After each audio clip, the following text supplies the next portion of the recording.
हजरत Ayesha Siddiqa रजी अल्लाह ताला अन्हा से रिवायत है कि उन्होंने कहा, मैंने नबी की बीवियों में से किसी पर भी जलन महसूस नहीं की सिवाय हजरत खदीजा रजी अल्लाह ताला अन्हा के।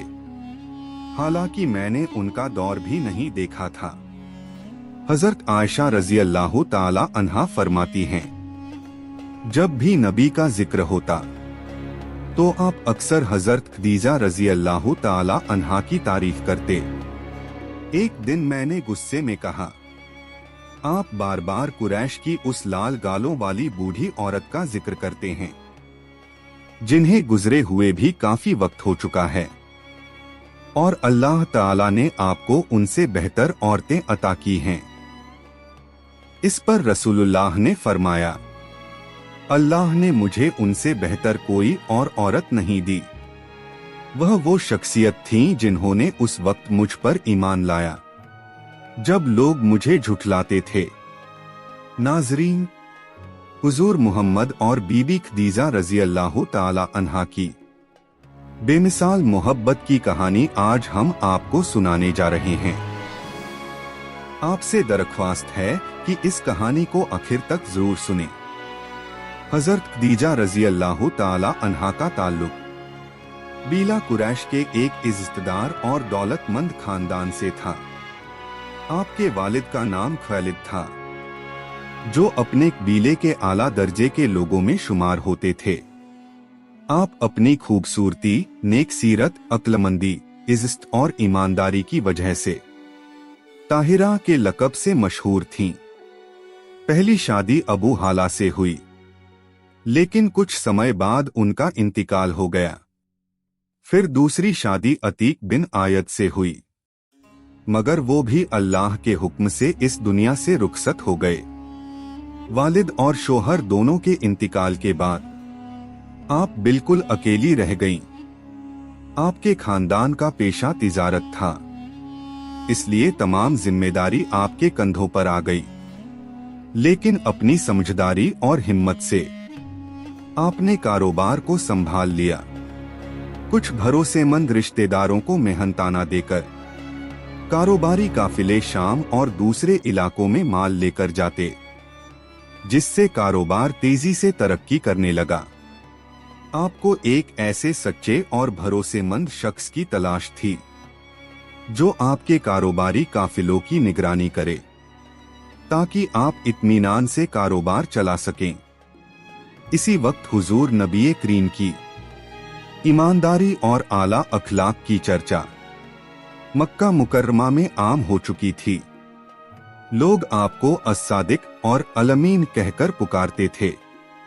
उस वक्त आपकी उम्र मुबारक 25 साल थी। हजरत खदीजा रजी अल्लाह ताला अन्हा भी आपकी सीरत और सच्चाई से वाकिफ थीं। इसलिए उन्होंने आपको पैगाम भेजा कि आप मेरा तिजारती सामान लेकर शाम जाएं।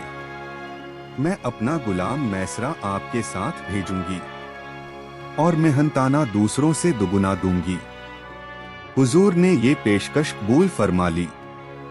आपकी ईमानदारी और अखलाक की वजह से सामान दुगुने मुनाफे पर बिका।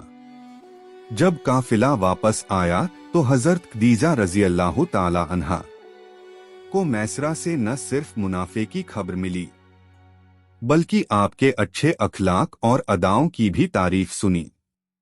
मैसरा ने बताया कि एक बार सफर में जब आप एक दरख्त के नीचे आराम कर रहे थे, तो एक राहिब ने आपको देखकर कहा, ये वही आखिरी नबी होंगे जिनका जिक्र आसमानी किताबों में है।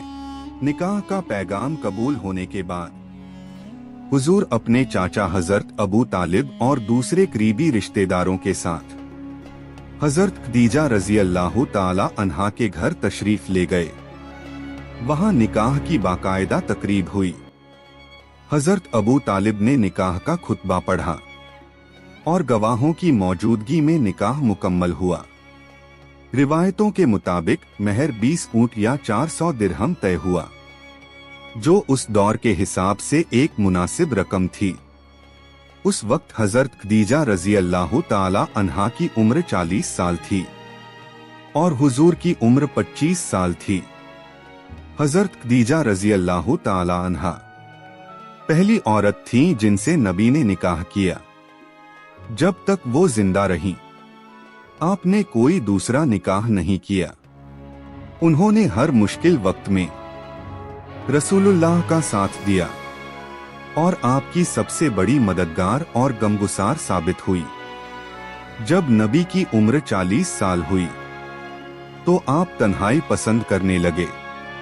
अक्सर गारे हिरा में जाकर कई दिनों और रातों तक अल्लाह की इबादत करते, सोच विचार करते और दुनिया की गुमराही पर दिल गमगीन करते। पहली वही आने पर सबसे पहले हजरत खदीजा रजी अल्लाह ताला अन्हा ने ईमान कबूल किया।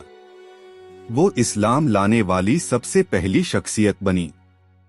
हजरत खदीजा रजी अल्लाह ताला अन्हा गारे हिरा में रसूलुल्लाह के लिए खाना और पानी पहुंचाती। आज भी वहां तक पहुंचना मर्दों के लिए मुश्किल है, तो सोचिए उस दौर में एक औरत के लिए ये कितनी बड़ी कुर्बानी थी।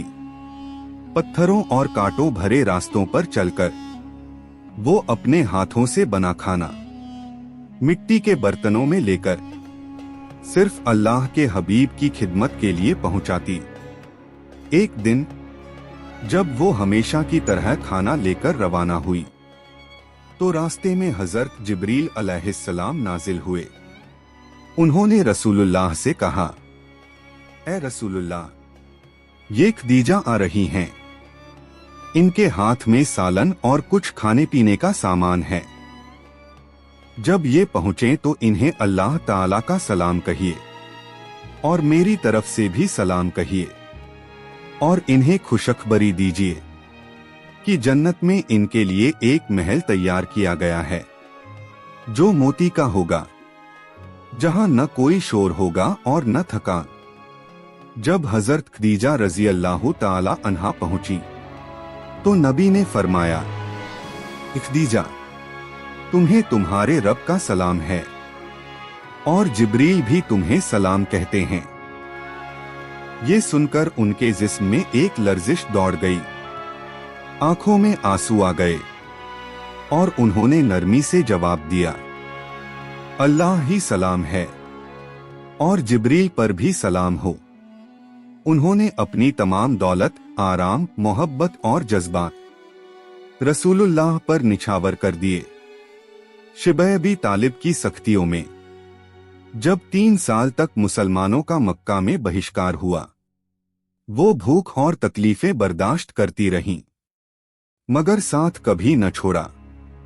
हजरत खदीजा रजी अल्लाह ताला अन्हा से नबी के 6 बच्चे हुए, 4 बेटियां और 2 बेटे। हजरत कासिम, हजरत जैनब, हजरत रुकैया, हजरत उम्मे कुलसूम, हजरत फातिमा और हजरत अब्दुल्लाह रजी अल्लाह अन्हु। आपका विसाल नुबूवत के 10वें साल हुआ। इस साल को आमुल हुज़्न यानी गम का साल कहा जाता है, क्योंकि नबी को इनके इंतिकाल से बेहद गहरा सदमा पहुंचा। आप फरमाते थे, खदीजा ऐसी थीं जिन्होंने उस वक्त मुझ पर ईमान लाया जब सब ने इनकार किया, मेरी तस्दीक की जब सब ने झुठलाया और मेरा साथ दिया जब सब ने मुझे छोड़ दिया। हजरत आयशा रजी अल्लाह ताला अन्हा फरमाती हैं, जब भी रसूलुल्लाह बकरी बह करते तो उसका गोश्त खदीजा की सहेलियों को भेजते। एक दिन मैंने कहा, बस खदीजा ही खदीजा, तो नबी ने फरमाया, मुझे खदीजा की मोहब्बत अता की गई है।